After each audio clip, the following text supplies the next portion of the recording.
Bom, boa tarde a todos.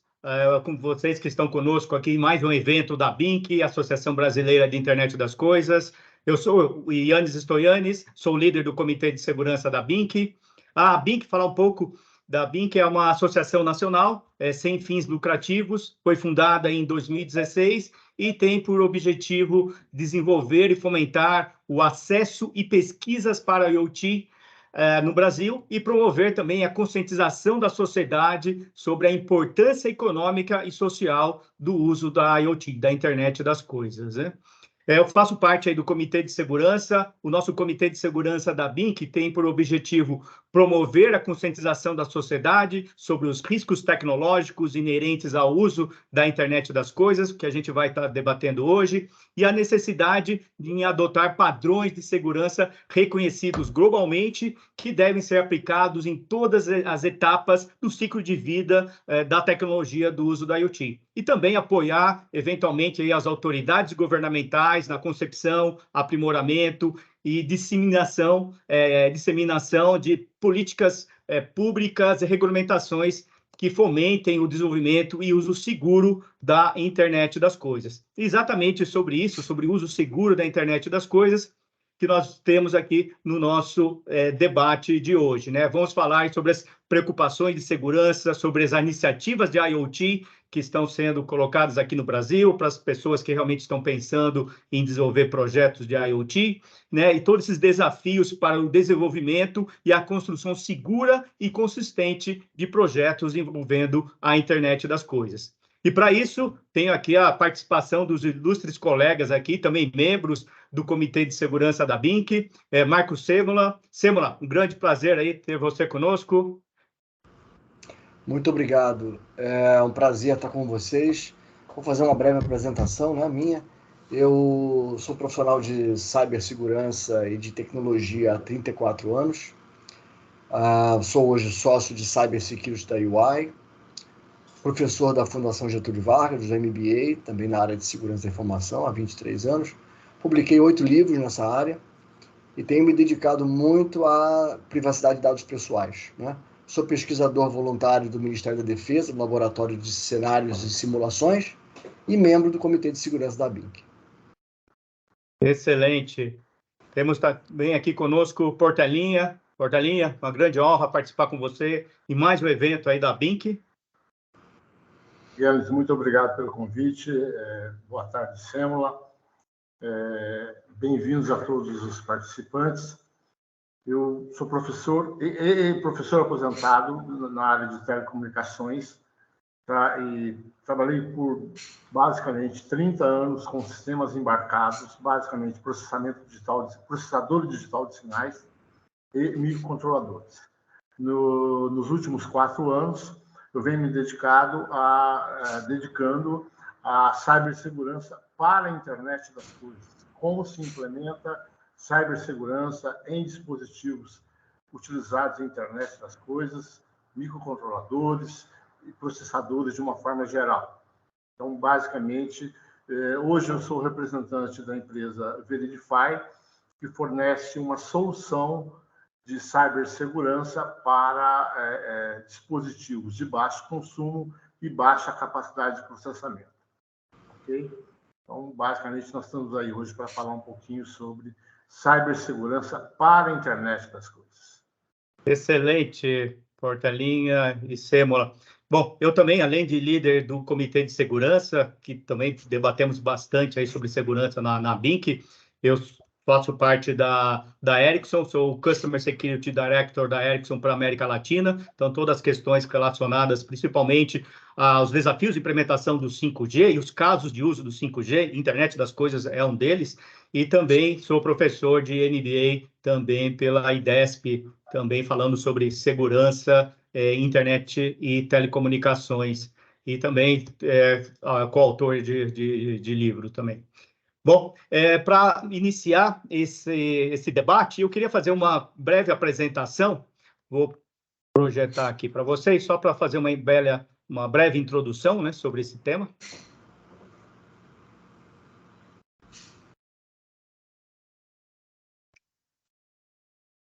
Estão vendo?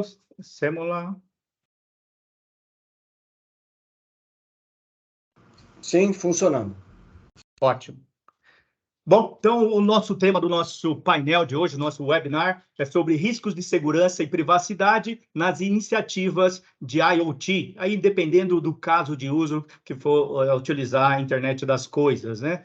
Então, quando a gente fala principalmente aí das tecnologias de fronteira, aquelas tecnologias disruptivas que podem proporcionar um alto potencial de crescimento econômico e geram, consequentemente, um grande impacto para a sociedade, existem várias tecnologias em uso que são discutidas de uma forma geral e já sendo implementadas, robótica, inteligência artificial, que cresceu muito nos últimos anos, e principalmente aí no uso do chat GPT, energia solar, impressão tridimensional, Big Data com Analytics, a nanotecnologia, tecnologias de blockchain, edição de genes, biocombustível, 5G, indo até agora já projetando aí para o 6G, uso de drones. E uma dessas tecnologias de fronteira que tem um grande impulso no mercado é a internet das coisas, né?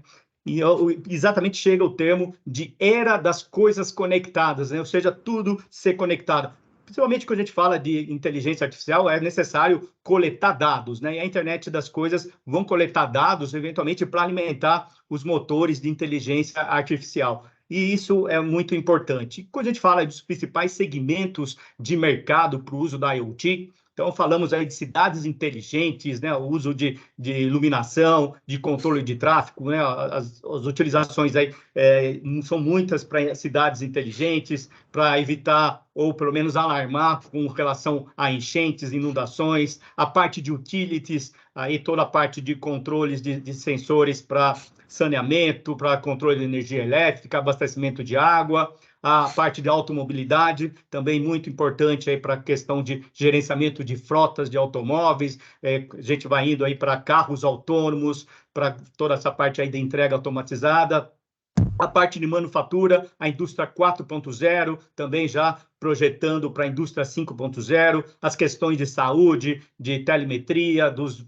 dispositivos vestíveis, né, os wearables, para medir as questões aí de saúde, e, principalmente aqui no Brasil, o agronegócio, que também vem crescendo, né? O Brasil é uma referência no agronegócio, e certamente o IoT pode ajudar muito nas questões aí do nosso país para aumentar a produtividade. Ou seja, quando a gente fala do uso do IoT, são vários, aqui são só alguns exemplos, inclusive na BINC nós temos comitês para cada um desses segmentos do mercado, fora os comitês de apoio, como a parte de dados, inteligência artificial, e o nosso comitê de segurança, mas existem outras aplicações, uso na construção civil, né? As possibilidades de uso da IoT são inúmeras, são gigantescas, né? E aqui só para mostrar alguns dados, né, do número de dispositivos conectados no mundo todo, né? Atualmente, tem uma projeção aí, até o final desse ano, de 15 bilhões de dispositivos conectados, e iremos dobrar até 2030, chegaremos aí a quase 30 bilhões de dispositivos. Um crescimento consistente, aí, constante, de 10% em média ao ano. Então, o uso realmente do IoT vai crescer, obviamente. Tinha algumas expectativas de crescimento maior, mas devido às questões aí de pandemia, questões econômicas, não foi um crescimento tão esperado, mas a gente vê os gráficos aqui, a retomada desse crescimento grande aí, consistente do uso do IoT de uma forma geral. E quando a gente fala de mercado de IoT, de acordo com esse relatório da McKinsey, a previsão até 2030 é ter um mercado de 5,6 trilhões de dólares, podendo chegar a atingir o patamar de 12 trilhões de dólares. Ou seja, um mercado muito esperado e que pode realmente alavancar países, e realmente aqui no Brasil também. E por isso o nosso governo, no decreto de 2019, em junho de 2019, o decreto 9854, instituiu o Plano Nacional de IoT.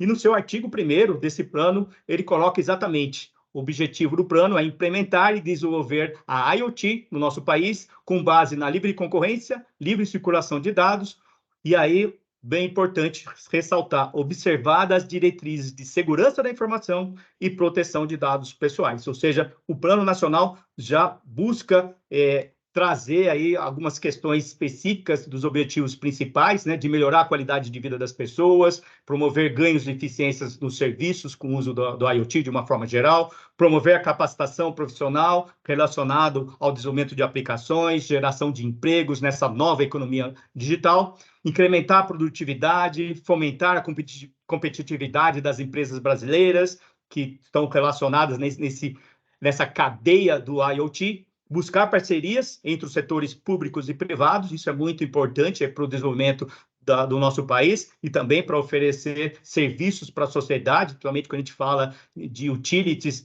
e de cidades inteligentes, e também aumentar a integração do país, né, do Brasil, no cenário internacional, através de participação de fóruns, desenvolvimento de pesquisas, participação, de uma forma geral, parcerias com outras organizações internacionais. E os principais casos de uso do IoT, também uma pesquisa recente da Frost & Sullivan, o principal uso é a automação predial, tanto na parte também de residência, parte de segurança, há questões aí de vigilância, rastreamento de ativos móveis, então toda a parte de frota de caminhões, de parte de entrega, também o uso da IoT bastante utilizado aqui, e a questão aí da fábrica, né, toda a automação industrial. E também ressaltar aqui também o uso crescente que a gente vem observando aí nos últimos meses, o crescente uso também do IoT no agronegócio. Mas, como eu falei, a IoT vai ser utilizado em todos os segmentos aí do mercado, é um grande campo de expansão para o uso da internet das coisas, de uma forma geral, não apenas aqui no Brasil. Para terem uma ideia aqui também de investimentos da IoT, esse outro estudo da IDC mais recente, o investimento no ano passado de IoT aqui no Brasil foi de 8,5 bilhões de reais. E a previsão em 2016 é chegar a 11,2 bilhões de reais. Ou seja, os empresários aqui no Brasil, as organizações, inclusive o governo, estão investindo pesadamente na internet das coisas. E quais são os motivadores para a adoção do IoT?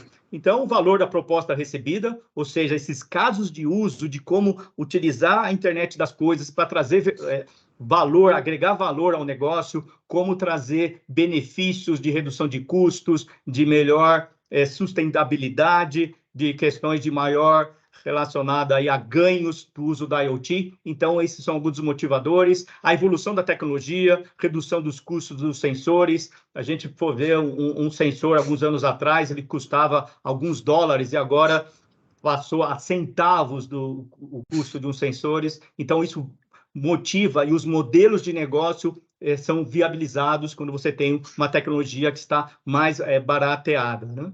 A expansão da internet, quando a gente fala de conectividade, exatamente para ligar todos esses dispositivos, né, para fazer essa coleta da internet das coisas, e a evolução das tecnologias, principalmente relacionadas à mobilidade. Aqui no Brasil, nós já começamos aí com 5G, vamos falar um pouco também sobre o uso do 5G para IoT. Esses são os grandes motivadores. Por outro lado, existem aí algumas barreiras de adoção do IoT. Fragmentação tecnológica, ou seja, como lidar com os diferentes componentes para coletar dados de dispositivos físicos para um ambiente controlado através de internet. Como fazer uma implementação, principalmente em agronegócio, em regiões onde a gente não tem uma conectividade abrangente, principalmente aqui no nosso Brasil. E principalmente os principais pontos de barreiras ou de preocupações que a gente fala da adoção do IoT são relacionados à privacidade e segurança. E aqui alguns dados também relacionados às preocupações de segurança do IoT. 33% das organizações, ou seja, 1/3, tem preocupações com ataques da IoT que podem impactar operações críticas. Uma outra grande parcela com a relação à escassez de profissionais de segurança que entende nesse mercado de internet das coisas e todas as camadas do IoT, onde a gente vai estar falando também nesse painel de hoje. E a coleta de dados sensíveis gerados para IoT e, eventualmente, até dados pessoais. Aí nós temos aqui no Brasil a Lei Geral de Proteção de Dados, a GDPR, né, com relação à regulamentação europeia, também como lidar com dados sensíveis ou dados pessoais, que eventualmente pode gerar um risco regulatório para as organizações que estão investindo em projetos de internet das coisas.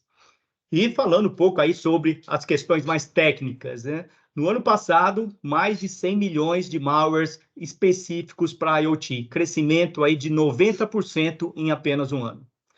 Vulnerabilidades descobertas em IoT, 78% específico para controle industrial. E o outro, preocupação também crítica, quando a gente fala de controladores industriais, 75% desses controladores não têm aplicação de patches. Patches, para quem não sabe, são aquelas correções de vulnerabilidades conhecidas. E a gente fala aí de vulnerabilidades crescendo cada vez mais. Ou seja, quando você tem uma vulnerabilidade e não tem uma correção, você tem um grande risco de ter ataques cibernéticos e, eventualmente, impactar as operações industriais. E quando a gente fala aí dos elementos que constituem uma IoT, existe, obviamente, a primeira parte, a primeira camada, que é a parte dos dispositivos físicos. Essa coleta desses dispositivos, desses sensores, precisam, eventualmente, enviar esses dados ou receber esses dados através de uma rede, que é através da conectividade.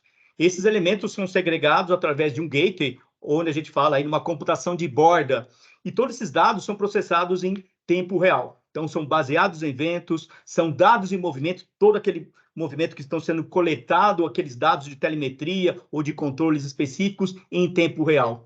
Mas quando a gente fala de IoT, esse é a primeira parte da conectividade. Mas o que gera realmente valor no IoT são os dados gerados para eventuais decisões de negócio. Então, toda a parte de como normalizar esses dados, como acumular esses dados de diversos sensores, como fazer uma abstração dessas informações para levar essas informações para uma camada de aplicação, de analytics e retirar informações valiosas para a área de negócio, onde a gente fala aí na parte de colaboração, integrando com sistemas de ERP, sistemas de CRM, sistemas de tomada de decisão. Então, esses aí são dados que já estão em repouso, não é em tempo real e são baseados em consulta. E todos esses dados necessitam ter controle, ter as políticas implementadas em cada uma dessas camadas para ter os dados úteis, né? Os dados que são realmente trafegados desde a camada de negócio até a camada de controle desses dispositivos físicos. E quando a gente fala de segurança, é importante tratar em cada uma dessas camadas medidas efetivas e controles de segurança. E a partir daí, vamos iniciar o nosso debate com os nossos colegas. Bom, Sêmola, não sei se você quer começar, o que você acha aí dessas preocupações aí com relação à segurança da internet das coisas nessas camadas, como você vê? Bom, primeiro, parabéns pela introdução, acho que você pautou muito bem vários temas, né? E a gente pode escolher alguns deles para falar. Como eu não conheço precisamente a experiência da audiência, eu vou fazer uma abordagem ainda estruturante para conduzir todo mundo para um lugar comum. Tá? Enquanto a internet das coisas ela confere para as empresas uma habilidade de transformar ativos antes sem capacidade de processar dados, receber e enviar, em um dispositivo inteligente, com essas propriedades, vocês podem imaginar o quão transformador é o IoT para os negócios. É como você imaginar uma linha de produção, por mais simples que seja, onde os funcionários teriam que ir lá, em loco, pessoalmente ou fisicamente, a uma máquina, uma válvula, a um registro, e saber se a situação daquele equipamento no processo produtivo. E agora, com a IoT, essas informações poderem ser geradas em tempo real e enviadas para um concentrador, de onde o gestor daquele processo produtivo pode, onde quer que ele esteja, conhecer o estado daqueles equipamentos que compõem o processo produtivo e de onde ele estiver, ele poder ajustar, mudar a configuração dos equipamentos. Então é uma coisa incrível. Essa visão é uma visão inicial, porque como o Yannis mencionou, existem várias aplicações possíveis. O próprio celular, o próprio relógio smartwatch que se usa hoje, ele é capaz de maneira inteligente, detectar comportamentos, situações, anomalias que startem uma ação, portanto, funcione como um gatilho que pode ser criado para simplesmente te proteger, né? Detectar uma variação do teu batimento cardíaco e comunicar uma ambulância mais próxima, por exemplo, né? Então, existem muitas possibilidades. Essas possibilidades, elas se alinham muito ao momento de exponencialização da sociedade. Um momento que nunca foi vivido antes, em que há uma abundância tecnológica somada à acessibilidade a essa tecnologia. Então é como se você fosse um chefe de cozinha, que cozinha há 40 anos, e você agora estivesse entrando numa cozinha com um volume de ingredientes que você nunca teve acesso. Então a euforia é muito grande. O que produz, que acaba sendo produzido com essa euforia? Esse chefe de cozinha mistura ingrediente demais. E pode ser que ele estrague uma velha receita, porque é tanto ingrediente novo, e ele está tão entusiasmado, que ele começa a usar o máximo que ele pode. E é sobre isso que a gente está falando, o que eu quero falar agora. É o entusiasmo dos negócios pela abundância e acessibilidade da tecnologia, particularmente a IoT, tornando-os quase que cegos quando adotam esse equipamento. Cegos no sentido de que eles só são capazes agora de enxergar o lado positivo, a automação, o ganho de tempo, o acesso a dados com maior qualidade, de maneira tempestiva, mas muitos deles, se não a grande maioria, esquecem que esses dispositivos, além de trazerem coisas boas, podem carregar consigo riscos novos. E é justamente aí que mora o perigo, porque você automatiza um processo que não foi, com um dispositivo que não foi bem testado ou sequer teve uma função de segurança implementada, e você compromete a integridade, a confidencialidade ou a disponibilidade daquela máquina, daquele processo produtivo.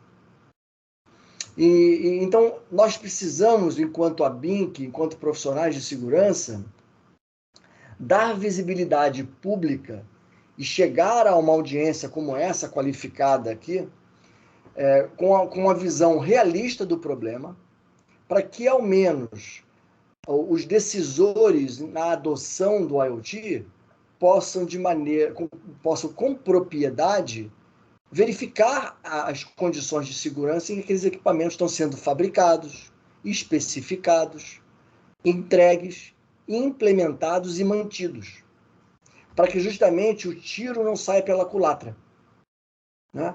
É sobre isso, na verdade, que eu quero falar com vocês, sobre um equilíbrio entre o entusiasmo do que a nova tecnologia da IoT pode proporcionar, equilibrando, obviamente, com a gestão de riscos, com o entendimento dos riscos que produzem uma exposição nova, uma exposição extra. Yannis, mais um comentário, já que a gente tem ainda bastante tempo, falando agora para os negócios, para os líderes de negócio, né? Eu tenho falado muito sobre segurança de OT, que é tecnologia de operação, tecnologia de automação. E eu falo muito para o setor de energia, como um todo, né? E são particularmente setores críticos, né, de infraestrutura crítica. Essa criticidade a que eu me refiro, ela pode estar limitada ao escopo da própria empresa, ou seja, uma indústria de produtos químicos, automatizada, entusiasmada com o IoT, embarca uma série de novos produtos, sensores, registros, válvulas, e sofre um acidente de segurança intencional ou não, que coloque em risco a operação. Esse é um exemplo. Mas quando se fala de ambiente de operação crítica, nós podemos extrapolar, nós podemos falar de um incidente que paralisa uma cidade, que paralise um país inteiro, a depender da relevância que o ambiente industrial atacado tem para a sustentabilidade daquele país. Né? Nós temos na história eventos como o da usina de beneficiamento de urânio, deve ter mais de uma década. Né? Do Stuxnet lá, que você está falando. Exato, né? Que tem um potencial até de destruir vidas humanas em grande volume. Né? Então, é sobre isso que a gente está falando. A gente está falando, sim, de poder entrar no metrô e o metrô detectar o seu ânimo. Se você está sorrindo, está sério ou está triste. E publicar na tua frente, na tela, uma propaganda que te faça melhorar o humor. É lindo, né? Mas sim, a gente está falando de algo parecido, IoT também, com outros fins, de ligar um alto-forno, desligar, mexer numa vazão de tubulação de petróleo. Né? Bom, dada essa pincelada, Yannis, eu vou passar para o Portelinha, para ele explorar esse tema ou qualquer outro que ele queira, e a gente vai fazendo um trabalho de círculos aqui. Ó. A gente vai conectando e vai trazendo a audiência com a gente. Perfeito, ótimo, excelente. Bem legal que você colocou também a analogia com o cozinheiro, né, que tem todos os ingredientes, e eventualmente alguém pode ir lá e colocar um ingrediente, por exemplo, um veneno, e ele nem perceber em vários elementos, né, tem uma sabotagem, né, da sua cozinha, né? Então é uma grande preocupação, né? Desculpa você puxar, a vantagem desse bate-papo é que é isso, a gente não tem regra, né? Desculpa, Portelinha. Sim. Deixa eu só pegar uma carona aqui. Eu sou entusiasta da tecnologia. Eu, por exemplo, tenho 12 câmeras em casa. Né? Eu me recordo que quando eu fiz a primeira aquisição, eu comprei as mais baratas que existiam. Né? E quando eu submeti essas câmeras a testes, eles não tinham o mínimo padrão de segurança. Né? E não é uma coisa do passado. Existem hoje botnets, redes da Deep Web, que conectam câmeras domésticas só para que as pessoas possam bisbilhotar a vida do outro. Sim. E aí, é claro, depois que eu detectei isso, joguei todas elas fora e comprei outras com melhor fabricação, vamos dizer assim, ou padrões de segurança. Diga lá, Portelinha. Vamos lá, Portelinha. Tá no mudo. Tá no mudo. Parabéns, Yannis, pela apresentação. Você deu uma visão geral aí do nosso novo mundo, né? Que é o mundo IoT.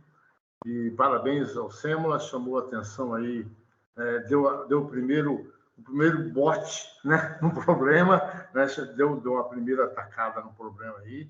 E eu vou tentar despertar no pessoal aí sobre as questões de cibersegurança na internet das coisas.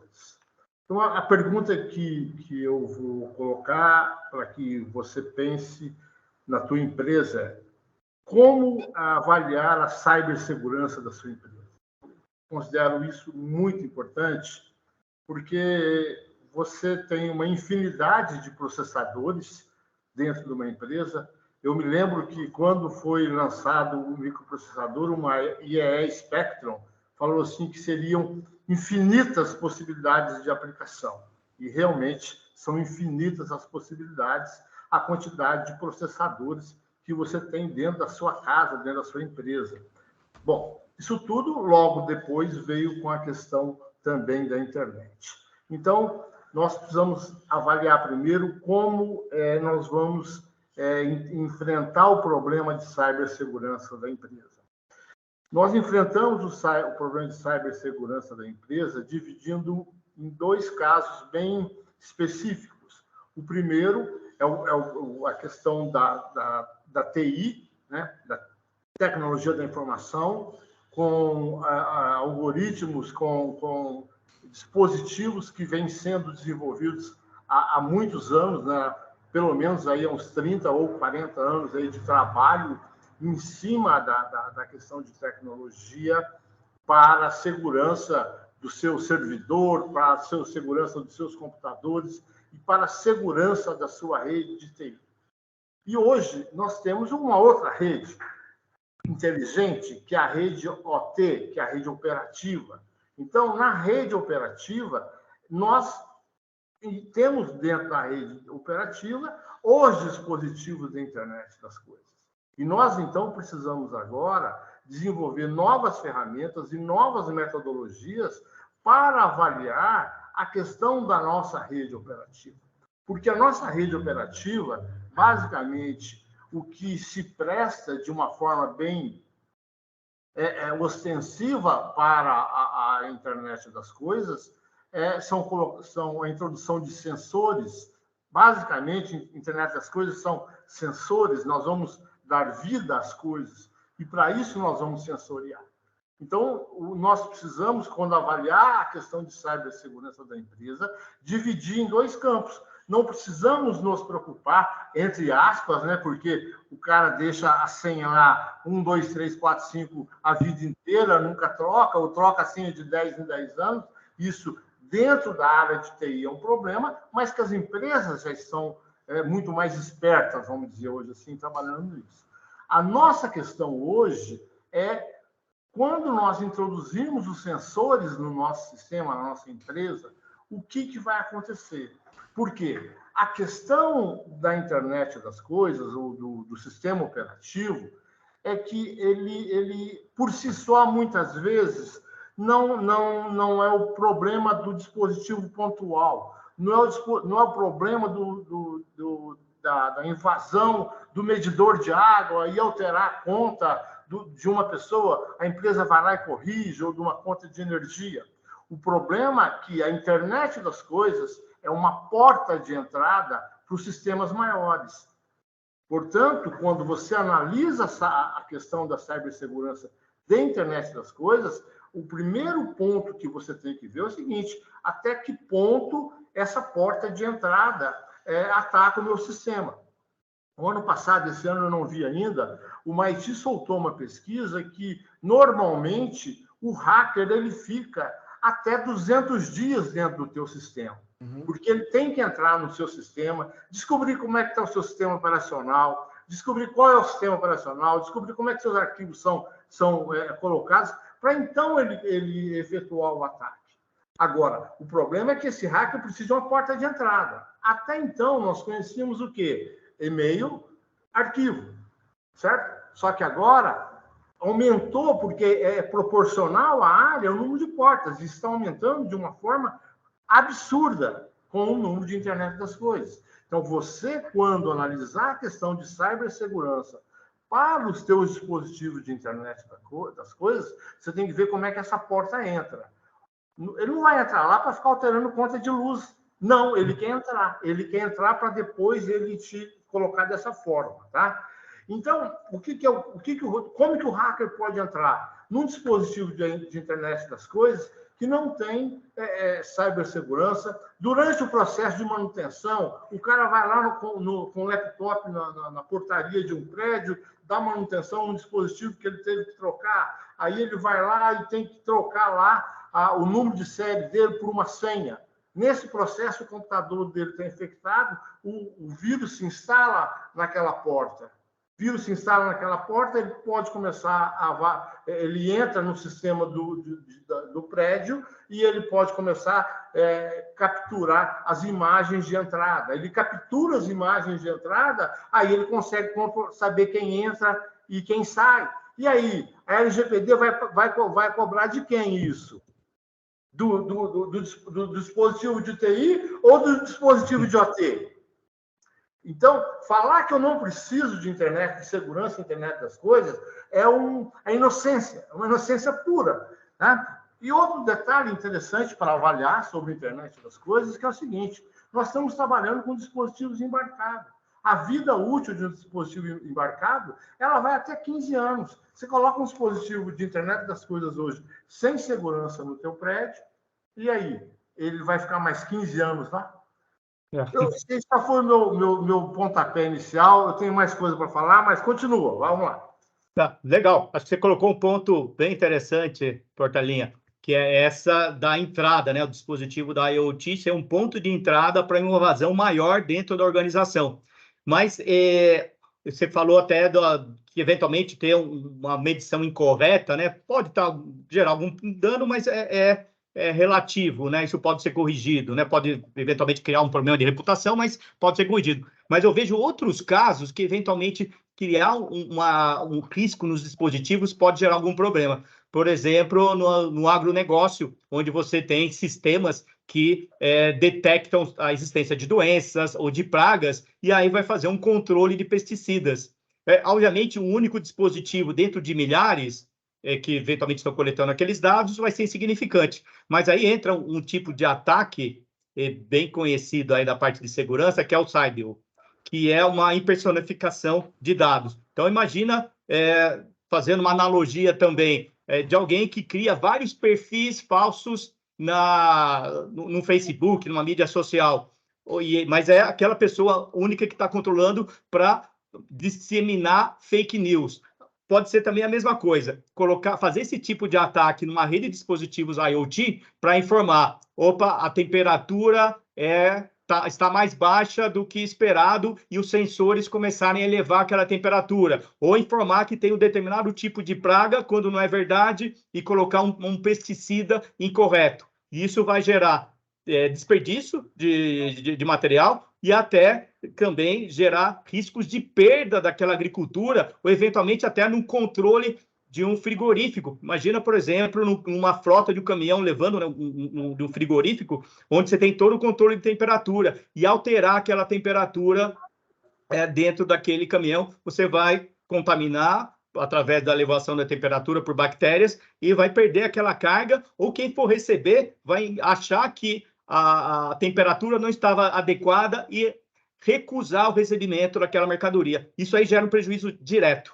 Então, eu acho que também, em alguns casos específicos, fazer um ataque no IoT também gera perdas e danos para a organização.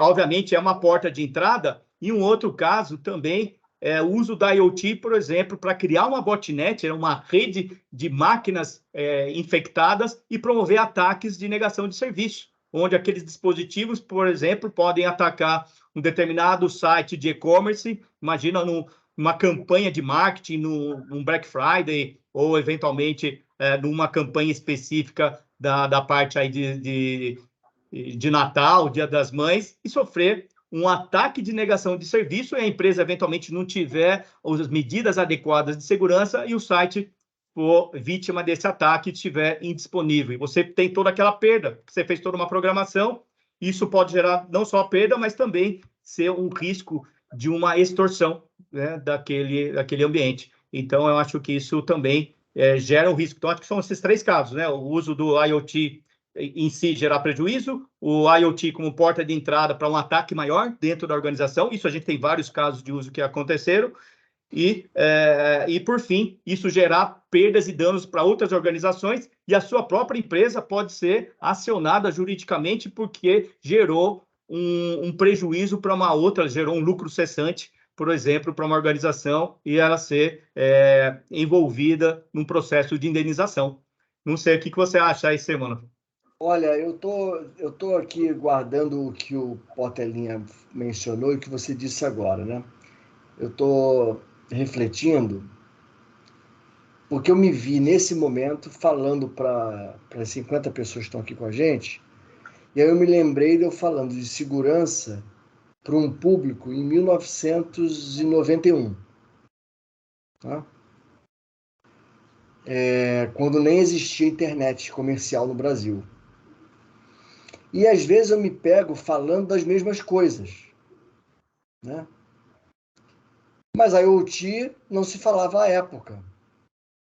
E aí eu me pergunto, o que de fato mudou de lá para cá, né? A gente continua falando 30 e tantos anos depois, ou 30 anos depois, sobre confidencialidade, integridade e disponibilidade. Agora estamos falando também de privacidade, né? Mas o que mudou? E é bom todo mundo entender que variáveis estão mudando, que estão transformando a dinâmica do risco, e que eleva o grau de exposição que o IoT oferece. Primeira mudança é que o volume de ameaças ele vem crescendo na mesma exponencialidade que a evolução tecnológica. Isso se dá por vários fatores, né? Você, há 30 anos atrás, quando descobria uma vulnerabilidade, para você contar ela para um amigo, você tinha que mandar uma carta para ele ou fazer uma ligação telefônica, né? Porque sequer existia o MIRC ou o ICQ, estou falando de pré-internet. Você hoje descobre uma vulnerabilidade, em alguns cliques e alguns segundos, você faz com que o mundo descubra isso. Se não o mundo inteiro, pelo menos aquela fatia do mundo que está conectada em comunidades de vulnerabilidades, que podem ser bandidos ou mocinhos, né? Hackers ou crackers. Bom, no final das contas, essa equação ela muda porque a variável acesso à informação e velocidade para a obtenção de uma informação é outra nos tempos de hoje. Esse é um motivo. O outro motivo, Portelinha mencionou, que é o grau de interoperabilidade da sociedade como um todo. Se você há 30 anos tivesse um dispositivo invadido presencialmente ou eletronicamente, a capacidade daquele incidente produzir derivativos era muito menor do que os dias de hoje. Porque hoje o nível de interoperabilidade é muito grande. É como se nós brincássemos de dominó há 30 anos atrás, com aquele dominó de 32 peças. Hoje você tem dominós de 32 milhões de peças. Porque um ataque feito a um sistema escada numa indústria no Brasil pode produzir a derrubada de dominós em outros países, onde hajam empresas com uma cadeia de suprimentos, por exemplo, toda integrada. E aquele evento gerou um efeito cascata em outros ativos de outras empresas, de outros países, e aquilo você chegou num efeito dominó nunca antes visto. Para terminar o meu comentário, eu gosto muito de olhar para o passado, o que o Portelinha mencionou, e tem a ver com a interoperabilidade, é a necessidade hoje de se enxergar o risco de maneira integrada. É conhecer as relações de causa e efeito das decisões que se tomam. Eu vou embarcar a IoT na minha fábrica. Ok, quais são as interfaces que ela tem com terceiros? Como é que essas interfaces acontecem? Elas seguem um protocolo de comunicação? Ela conta com perímetros de barreira, de segurança? Ela conta com múltiplos fatores de autenticação?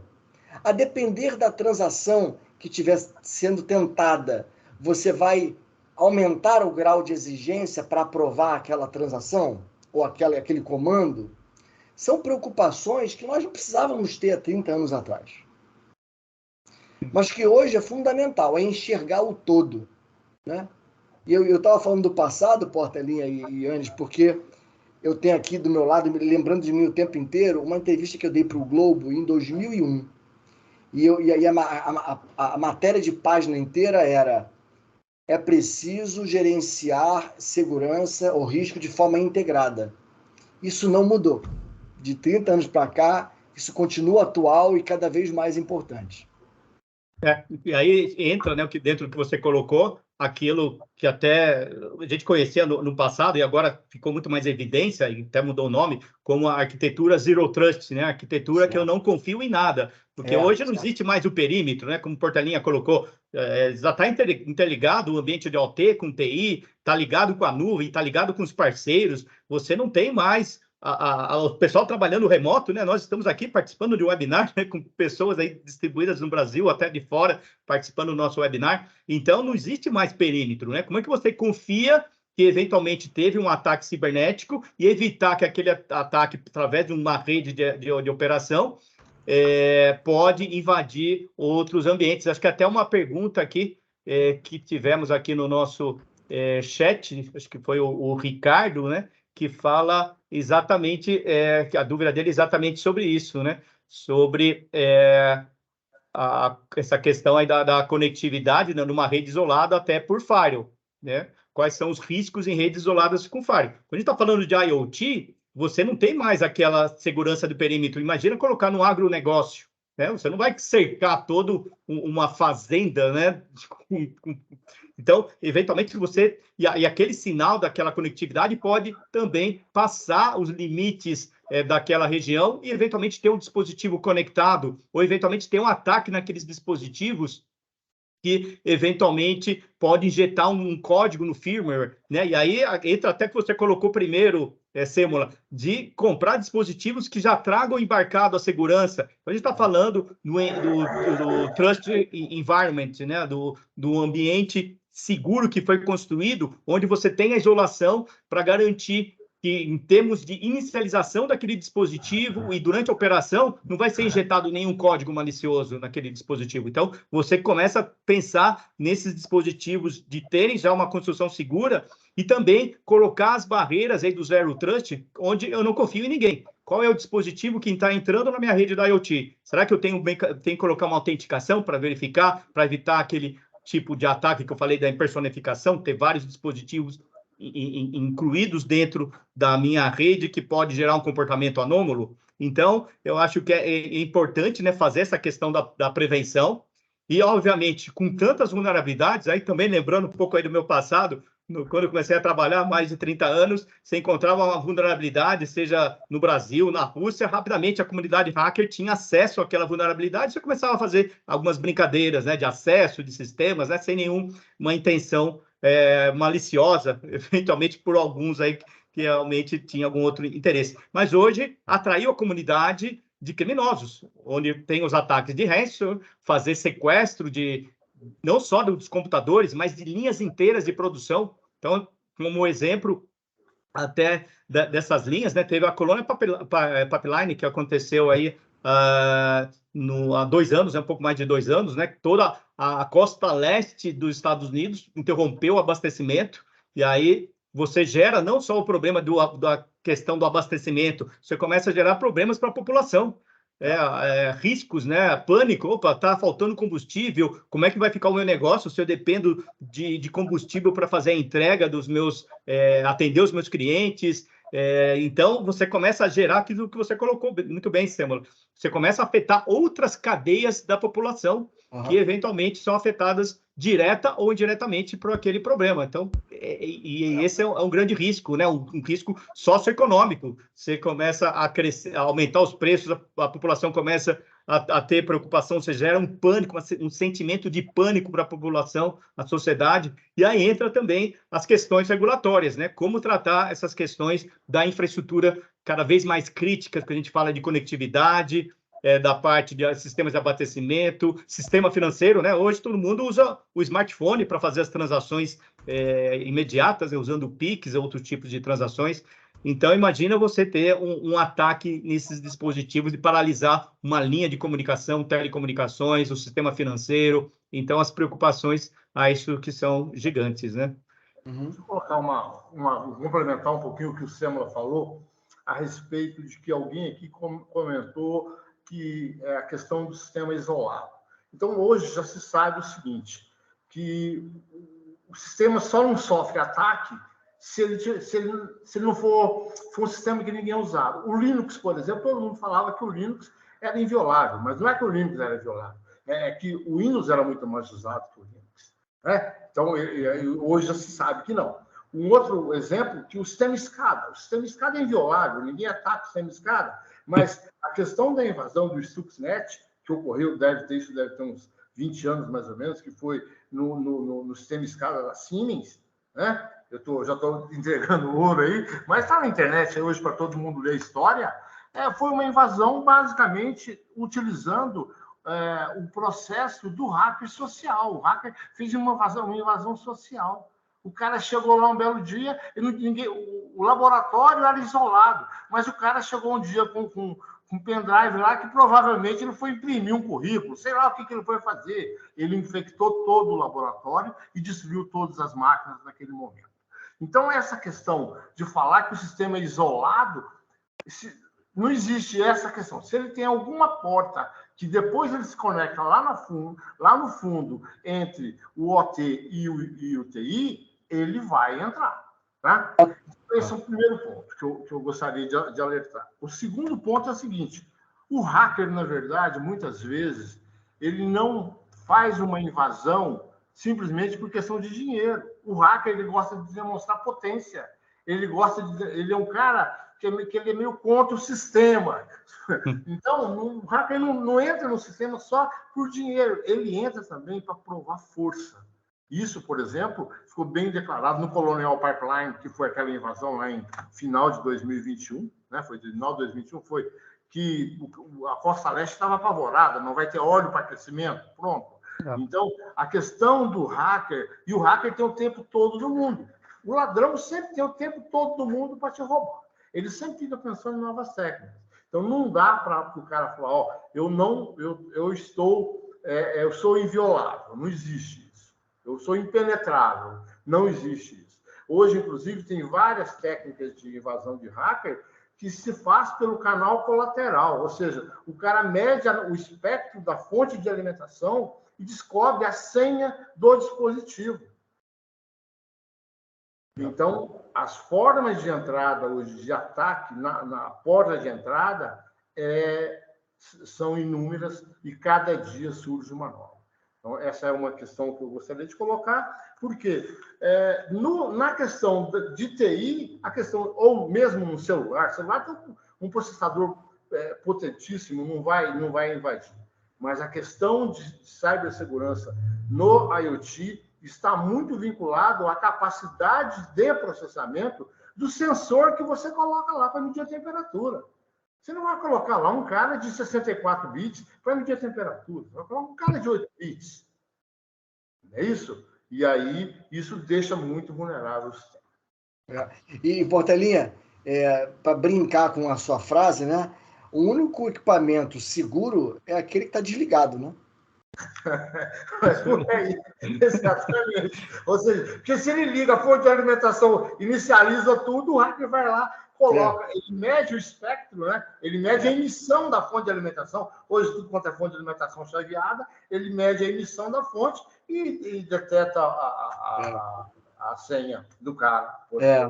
O interessante, o Yannis, vai se preparando, tem umas perguntas aqui, acho que tem 2 perguntas, e a gente podia responder, né? Aliás, faltam 5 minutos, melhor a gente responder.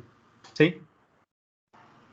Tem uma interessante aqui que eu gostei, que é a seguinte, eu não sei se foi uma ele fala sobre cada fabricante desenvolvendo sua proteção como vantagem competitiva, será? Tudo mais?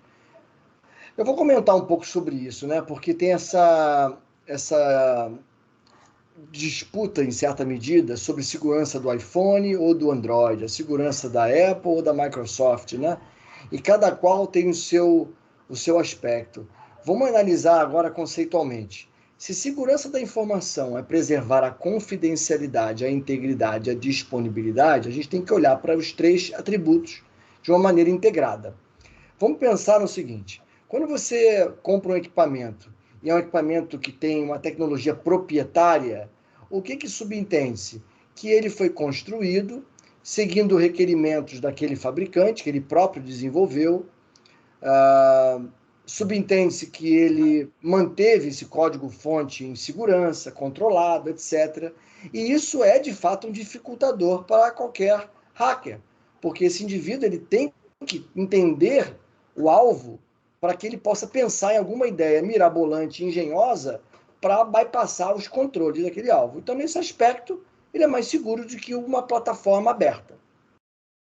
Por outro lado, você depende daquele fabricante para dar manutenção e fazer evoluir a segurança daquele equipamento. O que, por outro lado, é uma insegurança, porque você depende de um único fornecedor. Então, reparem como isso é uma balança, né?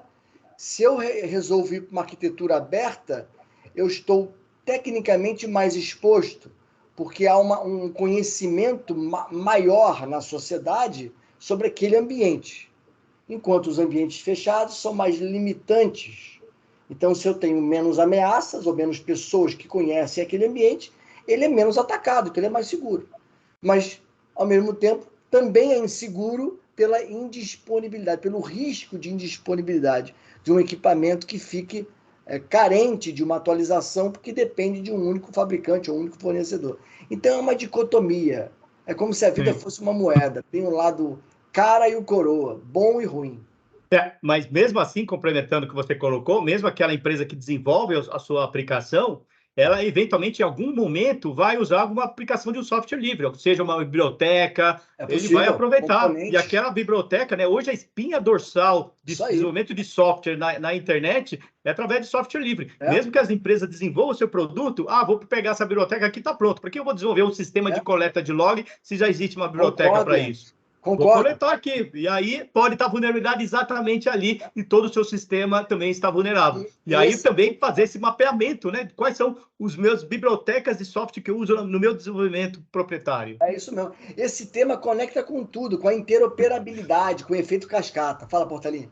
Eu, complementando, né, o que vocês dois colocaram, é o seguinte. Eu vou dar um exemplo.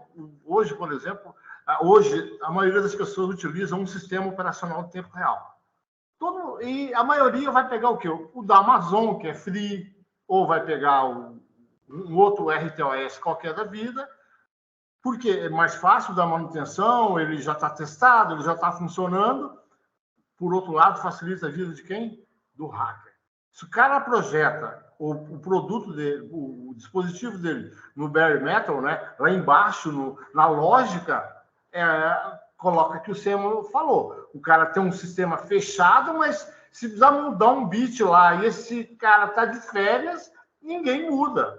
Então, hoje, as empresas que produzem os dispositivos de internet das coisas, elas procuram utilizar também esses softwares abertos para os dispositivos embarcados.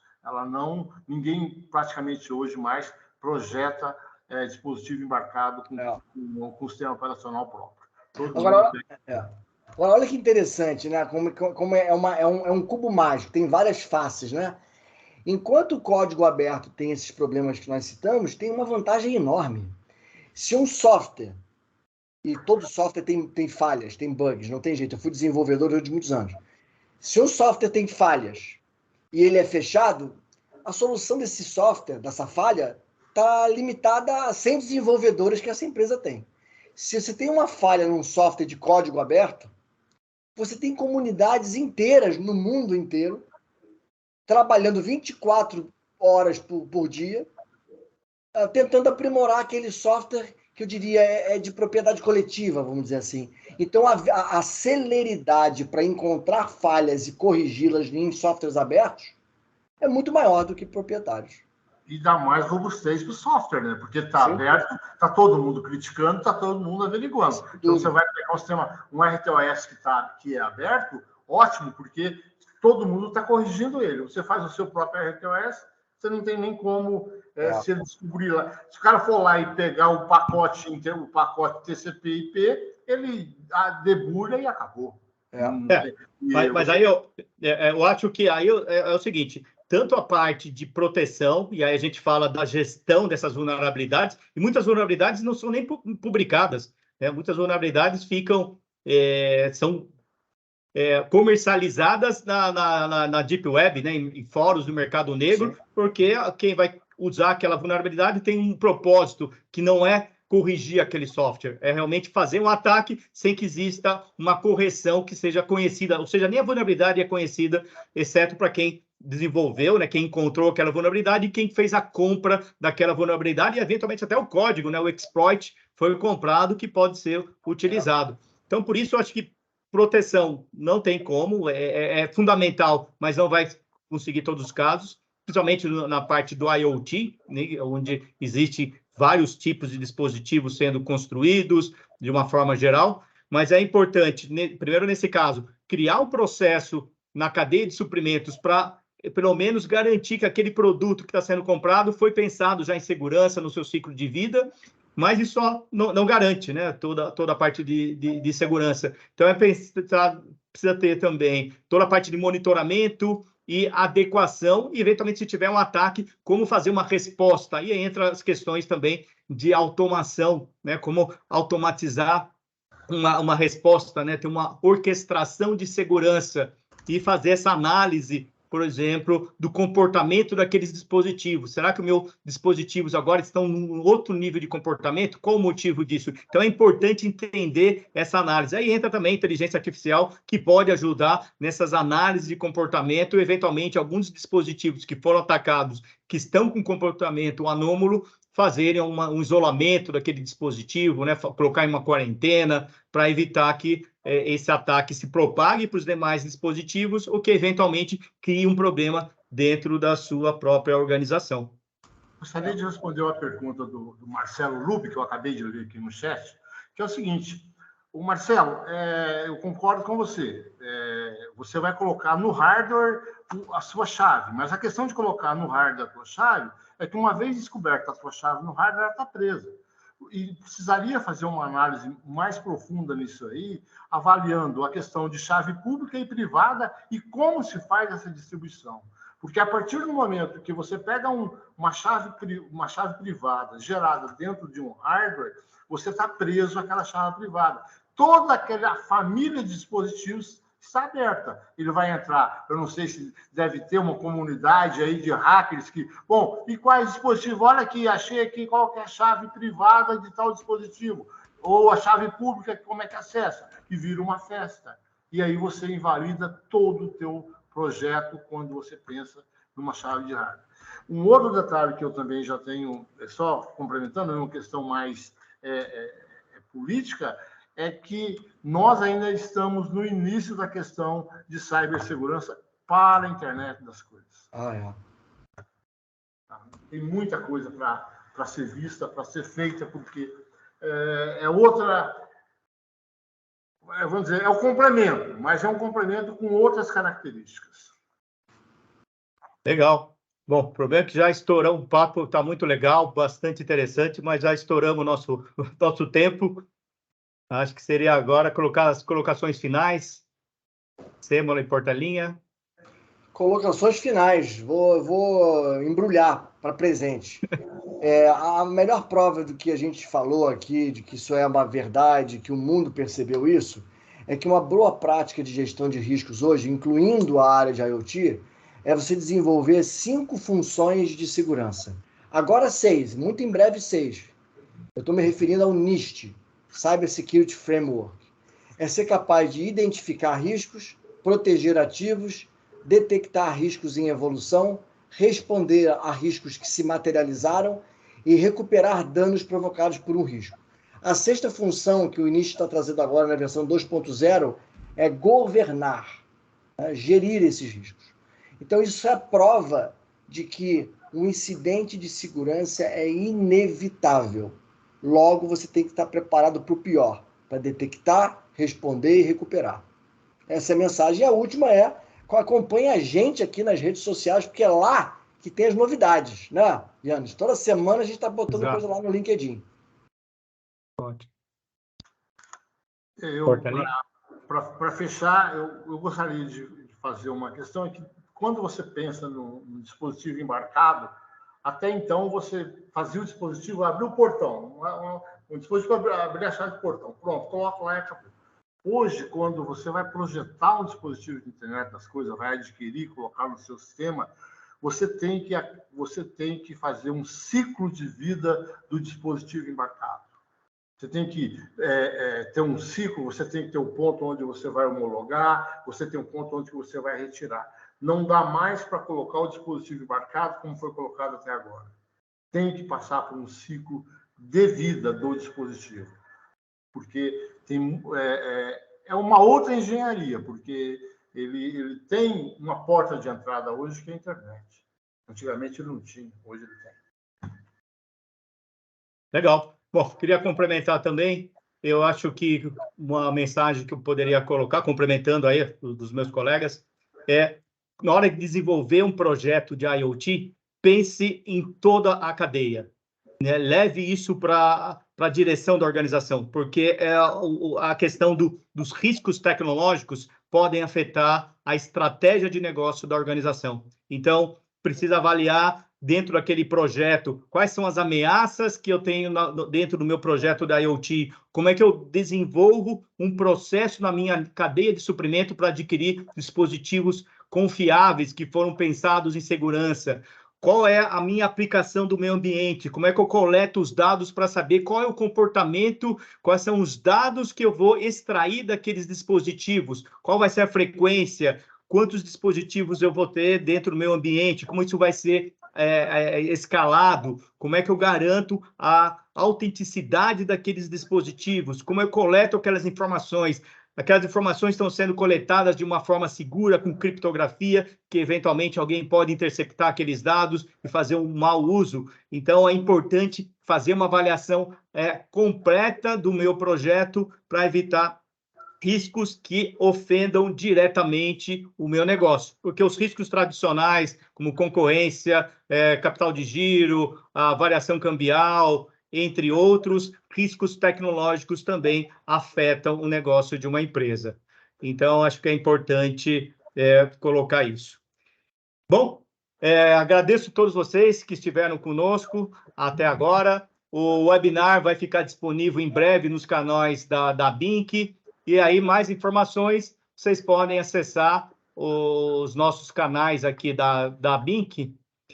Vou até colocar aqui o último slide para mostrar para vocês onde nós temos aqui as informações da BINC, onde vocês podem coletar mais informações e nos acompanhar. Então, tanto no site, né, abinc.org.br, também no Instagram, no LinkedIn também. Bom, agradeço a todos vocês, um grande abraço, grande prazer aí, Sêmola e Portelinha, foi um grande debate aí, e obrigado, esperamos vocês para o próximo, que deve ser em breve. Vamos programar um novo debate para dar continuidade, que assunto não falta, né? Muito obrigado. Obrigado, boa noite.